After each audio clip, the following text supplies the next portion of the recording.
Hey guys, welcome back. If you hear crickets in the background, that is because I haven't recorded this late in a long time. I'm telling you, a lot of rugby is good, but it's a lot of work sometimes.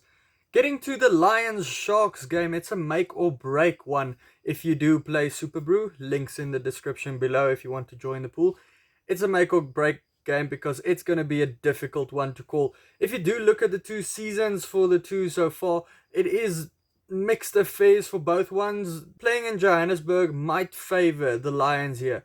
If you do look at the two squads though, both sides basically have new teams this week around. Both teams just have two players in their side that played last week. So, getting to the two front rows, the Lions go with one of their strongest front rows. They could have went with Sadi and Dreyer as their two props, two very strong scrummages from their side. We heard this week that Smith has left the Lions, so these guys will have to prove what the Lions have left in their tank when it comes to scrum time.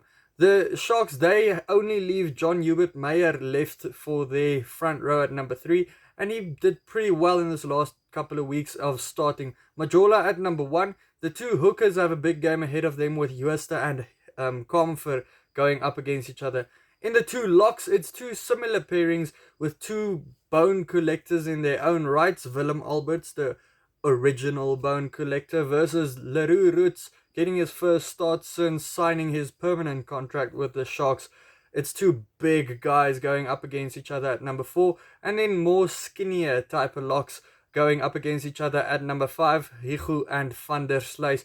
It's two good combinations that both teams have at line-out time. Then we get to number 6s, M.J. Pelser and Henko Venter. Henko Venter not being a traditional number 6, not really a breakdown king when it comes to getting the ball there. The thing about the Sharks team, if you have to look at this side, no one really stands out as someone that will get the ball at breakdown time. Chituka in there for the Lions at number 7, up against Gumede. Then Noche at number 8, who's been in good form of late, up against Frankie Horn. At number 9, the Lions bring back the 9 that they ended off their Currie Cup season with, and he played pretty well at the end of last season, of the Currie Cup season, up against Nohamba, who's kind of fell out of favour as the preferred number 9 of late, with Jaden Hendrickse doing that well for the Sharks at this stage. Boeta Chamberlain getting his start at number 10, his first start from coming back from his injury, quite a big injury, and he has a big task ahead of him. Elton Yankees getting his start here, the captain. I don't think Chamberlain would have thought he might have a big game like this, but it looks like most teams are starting to bring back some of their Springboks. The Sharks also bringing back some of theirs. Birgit Wendell at number 12, having a interesting competition up against Jonker, son of Marius Jonker, the TMO / referee, retired referee.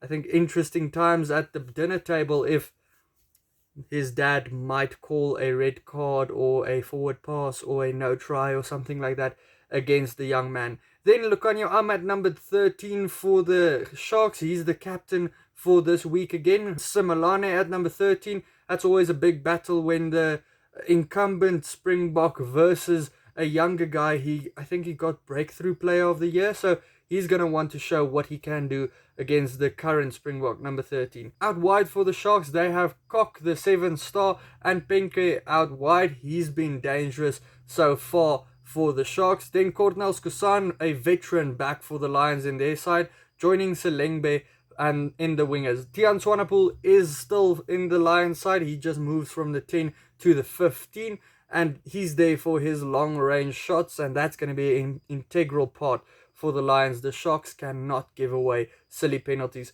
Fassi continues at number 15. He's regaining his form that we know him from the early 2020 stages and 2019 ending. Getting to the benches, there's all-round changes again for over there as well. Dylan Richardson, you'll see he's now listed as a hooker replacement again. So he was a hooker, then a flanker. Now he's moving back to the hooker because the Sharks just have a lot of flankers, especially with Kulisi also coming in at number 6. Richardson is never going to get a chance to play there. Richardson gets a nod at hooker there. I don't think he is the best hooker. He tends to get a couple of skew throw-ins, but let's see how he goes up against Botha, Macbeth and Yanni du Plessis, the starting front row the Lions have went with so far in the preparation series. So they are quite settled at this stage, but they have quite a tough task with Mchunu and a Springbok in the form of Thomas de Toey in this one. Not Nagel and Van Heerden is the two locks for the two sides. Other guys to look out for in the two sides is Cronje and Williams. Bosch is on the bench for the Sharks. They might think of starting him now after seeing Yankees is starting. Interesting enough, Zeilinger is going to get a game time for the Lions this week around. Remember, he is there on a trial period, so you have to use him to see if you want to give him a permanent contract. Marius Lowe and Dan Kriel rounds out the two benches. Guys, like I said, this is the make or break one when it comes to your SuperBru weekend. I probably would have went with the Sharks if they might have went with Bosch at number 10. Boeta Chamberlain coming back from injury up against a Springbok there. A veteran in Yankees might be a tough task for him. Tiaan Swanepoel there with his big boot as well, getting a couple of penalties. They are at home. They are at altitude, so the gas might run a bit low at the end there for the Sharks, especially some of these guys haven't played in a couple of weeks. I don't know, maybe fitness isn't exactly what it should be. You never know. The Sharks do look like they are quite fit at this stage. To me, it looks like the Lions might win this one by 5 points. Guys, let me know your prediction down in the comments below. Also, check out these videos next to me. Hit the subscribe button if you do like the channel. And then I'll see you for the next one. Cheers.